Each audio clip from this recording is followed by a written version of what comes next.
నమస్తే, నేను మీ కుప్ప పద్మిని. ఇన్నాళ్ళు మీ సపోర్ట్ ని నాకు అందిస్తూ, మీ ప్రేమని నాకు అందిస్తున్న ప్రతి ఒక్కరికి కృతజ్ఞతలు.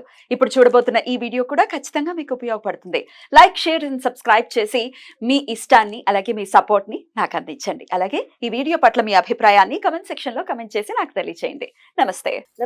Welcome to our channel. నేను పద్మిని. ప్రస్తుతంతో పాటు ప్రముఖ ఆధ్యాత్మికవేత్త, astrologer, numerologist, gemmologist, tarot card reader, what not Tanishq గారు మనతో పాటు ఉన్నారు. మాట్లాడదాం. తనిష్క గారు నమస్తే అండి. నమస్తే మా. వాస్తు రిలేటెడ్ ఇష్యూస్ జనరల్ గా సర్వసాధారణంగా ఉంటాయి. ఎంతో కొంత చిన్న చిన్న మైన్యూట్ గా అయినా ఉంటాయి. నెగటివ్ ప్రాబ్లం అంటే వాస్తు ఈ దోషం ఉంది, ఈ దోషం ఉంది అని చెప్తూ ఉంటారు. అయితే కొంచెం పెద్ద దోషాలు ఉన్నప్పుడు అందరికీ చేయించుకునే స్తోమత ఉండొచ్చు, ఉండకపోవచ్చు. అవును. అంటే ఒక్కొక్కసారి వాస్తు పండితులు ఇద్దరు ముగ్గురితో చూపించేసుకుంటే బోల్డ్ అంత కన్ఫ్యూజన్ వచ్చేస్తుంది. ఒక ఆయనేమో డోర్ తీసేయాలి, అవును. ఒక ఆయన అక్కర్లేదంటారు, ఒకళ్ళేమో ఇక్కడ ఉండద్దు అంటారు, ఒకళ్ళేమో ఇక్కడ ఉండమంటారు. సో ఇట్లా అన్ని పడవల మీద కాళ్ళు వేసేయకూడదు. యాక్చువల్ అయితే ఒకళ్ళని నమ్మాలి, వాళ్ళనే ఫాలో చేయాలి. సరే, అయితే ఈ వాస్తు రిలేటెడ్ ఇష్యూస్ నుంచి మేము ఇవి చేయించలేమండి, లేకపోతే మేము రెంట్ హౌస్ లో ఉన్నాం, మేము ఎలా చేయించుకుంటాము, ఈ ఇల్లు తప్ప మేము వెళ్ళి మళ్ళీ ఇంకొక ఇల్లు అని అంటే రెంట్లు ఎక్కువ, చాలా కారణాలు ఉంటాయి కదా. సో మరి ఈ వాస్తు సమస్యల నుంచి బయటపడాలి అని అంటే ఖచ్చితంగా రెమెడీస్ అంటే ఇవేనా, ఇంకేమైనా ఉన్నాయా, ప్రత్యామ్నాయాలు చెప్తారా? ఓకే అమ్మా. ఇప్పుడు వాస్తు అనేటప్పుడు ప్రతి ఒక్కరికి ఎక్కడ తిరిగి వెళ్ళినా ఆ ఇంటికి రావాల్సిందే. మీరు చెప్పినట్టుగా యాక్చువల్ గా ఒకరు మంచిగా ప్రశాంతంగా ఉండాలంటే చాలా మంది చూడండి ఇంటికి రావడానికి మీరు భయపడుతూ ఉంటారు, ఎందుకంటే నెగిటివ్ ఎఫెక్ట్ ఉంటుందని. వాస్తు దోషం ఉంటే ఎవరిని మంచిగా ఉండనివ్వదు. వాస్తు దోషం ఉంటే ఏంటంటే ఇప్పుడు చాలా మంచి వాస్తు ఇంట్లో ఉండేసి వేరే హౌస్కి వచ్చినప్పుడు నుంచి గొడవలు అవుతూ ఉంటది, అసలు ఆర్థిక ఇబ్బందులు, ఇదంతా వాస్తు దోషం వల్ల వస్తుంది అనేసి. కానీ వాస్తులో మనం ఎన్ని టైప్ చూస్తామంటే భూమి మంచిగా ఉండాలి, ఆ స్థలం ఒకటి, ఆ స్థలానికి ఒక గ్రహం వచ్చి అధిపతి అవుతాడు. సో దాని పవర్ ఒకటి చూడాలి. ఇంకొకటి ఆ ఫ్లాట్ మనం ఏదైతే కన్స్ట్రక్షన్ చేసుకున్నామో ఆ హౌస్ కు ఒక నంబర్ ఉంటది, అది ఒక పవర్ ఉంటుంది. ఇంకా దానికి తర్వాత వాస్తు మన బేసిక్ వాస్తు చూడాలి.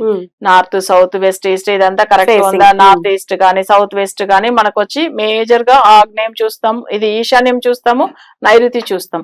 ఇప్పుడు ఈశాన్యం కట్ అవ్వకూడదు. సో జనరల్ గా మనం ఆ మాట చెప్తూ ఉంటాం. అంటే మన ఈశాన్యం అనేది ఏంటంటే వాస్తు భగవాన్ తల ఉంటుంది.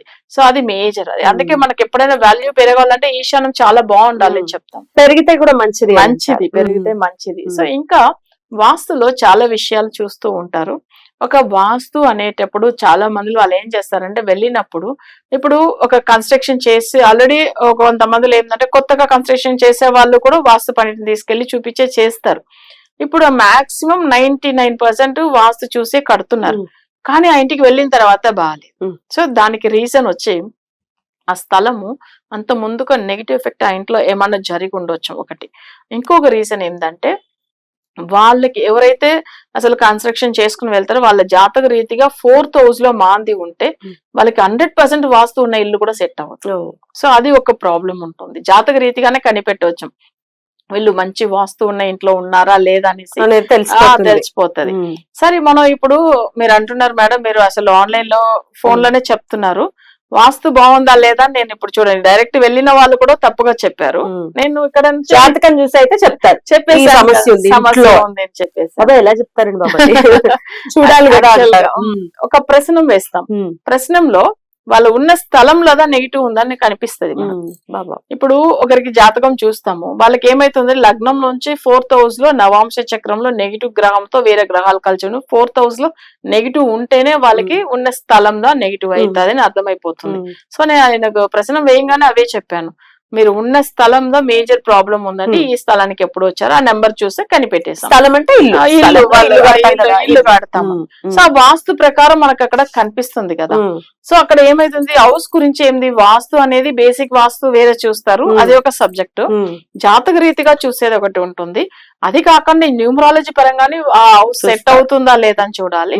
సో ఇవన్నీ వాస్తులో ఇన్ని విషయాలు ఉంది, అవన్నీ చూస్తేనా మనకు అక్కడ కరెక్ట్ అనిపిస్తుంది. ఎందుకంటే వాస్తు బేసిక్ వాస్తు వరకు చూసేసి వెళ్ళిపోతే సమస్యలు తొలగిపోలే కదా తనకి, అలానే ఉంది కదా. సో ఇప్పుడు మీరు చెప్పిన ఇంకొక విషయం చూడండి, ఇక్కడ విండో ఉండకూడదు, లేదు ఇక్కడ అసలు మెయిన్ డోర్ ఉండకూడదు, ఇవన్నీ చెప్తూ ఉంటాం. అంటే కొన్ని జాతకాలకు వాళ్ళకి ఒక లెక్క ఉంటుంది. ఇప్పుడు ఇది గురు పవర్ లో ఎంట్రన్స్ ఉంది అంటే గురు బలంతో ఎంట్రన్స్ ఉంటుంది, సో లేదు బుధుడు కాల్లో ఉంటుంది, లేదు చంద్రుడి కాల్లో ఉంటుంది అని చెప్తూ ఉంటారు. సో ఇంకొన్ని ఇళ్ళలో చూసారంటే ఆ పిల్లలు బాగా చదువుకుంటారు, ఎందుకంటే అది ఇది మెయిన్ ఎంట్రన్స్ గురు కాల్లో ఉంటుంది అంటే ఆ మాట తమిళ్లో చెప్తారు. సో అది నిజంగానే అలానే ఉంటుంది. సో ఇదంతా ఎందుకు మనం చెప్తున్నామంటే ఒక జాతకంని తీసుకుంటే ఒక ఇల్లు ఒకటి కొనే ముందుగా తప్పకుండా వాళ్ళు ఒక్కసారి జాతకం పరిశీలన చేసుకోవాలి. ఇది చాలా చాలా ఇంపార్టెంట్. ఇళ్ళ కొనేయడానికి వీట్లేదు. అవును, ఎందుకంటే వాళ్ళకి అది నెగిటివ్ నెంబర్ ఉంది, ఆ పాజిటివ్ నెంబర్ మనం ముందుగా తెలుసుకుంటేనే కదా మంచి హౌస్ కొనుక్కోవడం వెళ్ళడానికి ఒక నెంబర్ ప్రకారం కానీ వాస్తు ప్రకారం కానీ మనకు వచ్చేస్తుంది. సో ఇది ఎందుకు ఈ మాట చెప్తున్నా అంటే నా ఒక క్లయింట్ వాళ్ళ ఎక్స్పీరియన్స్ వాళ్ళు చెప్పారు. యాక్చువల్ గా ఆయన వచ్చి 2014 లో డైరెక్ట్ కన్సల్ట్ అయిన అతను. ఆయన ఏమైందంటే ఆయన జాబ్ విషయం గురించి వచ్చారు, ఆయనకి గవర్నమెంట్ జాబ్ వచ్చింది మన రెమెడీ వల్ల, చాలా బాగా మంచి పొజిషన్ కి వచ్చారు. తర్వాత ఒక హౌస్ కొనుక్కున్నాడు. ఆయన కొన్న house number negative power 1 power లో కొనుక్కున్నారు. ఆయనకు అసలు మాంది వచ్చి సూర్యుడు అయ్యాడు, నెగిటివ్ అయిపోయింది అది. తర్వాత ఏమైందంటే అక్కడ నుంచి టోటల్ మళ్ళీ అప్పులు లాస్ అన్ని అంతే, అందరితో గొడవలు అన్ని. తర్వాత మన రెమెడీ ఇచ్చిన తర్వాత మంచిగా అయ్యారు. బట్ అయితే కానీ ఆ హౌస్ ని సేల్ చేసి వేరే కొత్తవి కొనుక్కున్నారు. ఈ విషయం నేను వేరే వాళ్ళది టీవీలో చెప్తున్నప్పుడు వినేసి తను మళ్ళీ వచ్చారు, మేడం నేను మీ ఓల్డ్ క్లయింట్. ఒకసారి గట్టిగా తిట్టాను, నా ఓల్డ్ క్లయింట్ అయి ఉండి మీరు వదిలిపోయి అసలు బాగా అయినప్పుడు మంచిగా ఉండాలి కదా, ఒకసారి హౌస్ మీరు కొనుక్కునే ముందుకు ఒకసారి చూడాలి కదా, జాతక చక్రం చూడాలి. సో అప్పుడు చూసుకుని మీ నెంబర్ సెట్ అవుతుందా లేదా నేను చెప్పి ఉంటాను కదా అనేసి ఇప్పుడు ఇంత లాస్ చేసుకున్నాను. ఎగ్జాక్ట్లీ. సో అందుకని ప్రతి ఒక్క క్లయింట్ కి అదే చెప్తాం. సో మన ఇక్కడ ఏంటంటే వాస్తు గురించి చాలా విషయాలు ఉంటుంది, బట్ మన వాస్తుకు డైరెక్ట్ జాతకాలు చూసుకుని రెమెడీ చేపించేది కాకుండా అరుణాచలం వెళ్తే అరుణాచలం వెళ్తే ఎంత బాగుంటుందంటే అక్కడ 8 దిక్కులు శివుడు ఉంటాడు. అవునండి, ఓకేనా, అంటే అష్ట దిక్కులోని శివుడు అంటే మనకు 8 దిక్కులోంచి మనకి ఒక ఇల్లు అంటే కూడా 8 దిక్కు తప్పకుండా ఉంటుంది. అవునండి. సో అక్కడ నుంచి మనకి ఎంత రక్షణ ఉంటుందో దేవుడు అలానే మనం చూసుకుంటాడు. ఆ 8 దిక్కులు ఇప్పుడు ఎట్లాగైతే మెయిన్ టెంపుల్ ని చూసుకుంటామో 8 దిక్కుల్ని కూడా దర్శనం చేసుకుని రావాలి. 8 శివలింగాలు ఉంటుంది, ఈశాన్య లింగము, కుబేర లింగం, మీకు అసలు వెళ్తే తెలుసు, నైరుతి లింగం అన్ని ఉంటది. సో అయితే ఇవన్నీ మనం మొక్కినామంటే తప్పకుండా మనకు ఒకవేళ ఆల్రెడీ మనం కొనుక్కున్నాం హౌస్, అక్కడ నుంచి ప్రాబ్లం జరుగుతుంది, సో దీంట్లోంచి బయటపడాలి ఎలా అని చెప్పేసి మనం వెళ్ళి అని ఒకవేళ పౌర్ణమి రోజు మీరు వెళ్ళినా అసలు మనకు దర్శనం దొరికే కష్టం, ఎందుకంటే చాలా జనులు వస్తూ ఉంటారు. మీరు నార్మల్ రోజుల్లోనే వెళ్ళొచ్చాము, ఎప్పుడైనా ఆయన ఉంటాడు. ఒకసారి ఏంటంటే వెళ్ళి దర్శనం చేసుకొని ఆయన్ని మొక్కుని ఏదైనా కానీ వాస్తు దోషం ఉన్న వాళ్ళు తప్పకుండా ఆయన వెళ్ళి దర్శనం చేసుకుని వచ్చిన తర్వాత అసలు ఇంటికి రాగానే వాళ్ళకి ఒక దారి చూపిస్తాడు, మంచిగా అవుతారు. సో మనం కూడా ఏంటంటే ఆయనకి సంబంధించిన పూజలతో అక్కడ కొల్లిమలలో చేపిస్తాము, చేపించి వాస్తు గురించి కొన్ని యంత్రాలు పంపిస్తాము.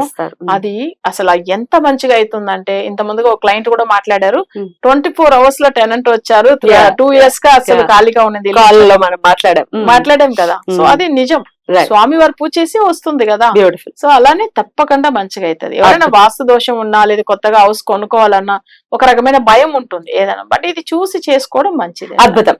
సో వాస్తు దోషాలు ఉన్నాయి మేము చేయించలేకపోతున్నాం అంటే ఒక్కసారి అరుణాచలేశ్వరుడి దర్శనం ఖచ్చితంగా అన్నిటికీ సమాధానం చెప్తున్నారు. బ్యూటిఫుల్ అండి. ఒకవేళ ఇల్లు కొనుక్కోలేకపోతున్నాం అనుకున్న వాళ్ళు కూడా ఒకసారి స్వామిని దర్శనం చేసుకుని రావచ్చు. బ్యూటిఫుల్. అంటే ఫస్ట్ టైం మనకు తెలిసినంత వరకు అరుణాచలం గురించి తెలియాలంటే రజనీకాంత్ సూపర్ స్టార్ ఆయన వెళ్ళి ఎంత డెవలప్ అయ్యారు. మామూలుగా కదా, రోడ్లు కూడా ఆయన వేయించారు, అంటే ఆయన వెళ్ళి ఒకసారి ఇలానే గిరి ప్రదర్శనం చేసుకున్న తర్వాత ఆయనకి ఎక్కువ ఆల్రెడీ అంటే దేవుడి మీద చాలా భక్తి ఎక్కువ, మరి అక్కడ వెళ్ళి వచ్చిన తర్వాత ఇంకా డెవలప్ అయ్యారు. సో అందుకే అన్ని చేయించారు అక్కడ. ఆయన అరుణాచలం సినిమా అప్పట్లోనే శివుడిని పెట్టే కదా అసలు అలానే ఉంటాడు శివుడు. అప్పటి నుంచి వెళ్తూ ఉన్నారా ఆయన అరుణాచలం? అవును, ఆయన మొక్కిన తర్వాత అంత మంచిగా అయిందని అసలు మర్చిపోలేదు. జీవితాల్లో మార్పును తెస్తుంది అని చెప్తున్నారు. రైట్ అండి, thank you so very much. నమస్తే. నమస్తే అమ్మా.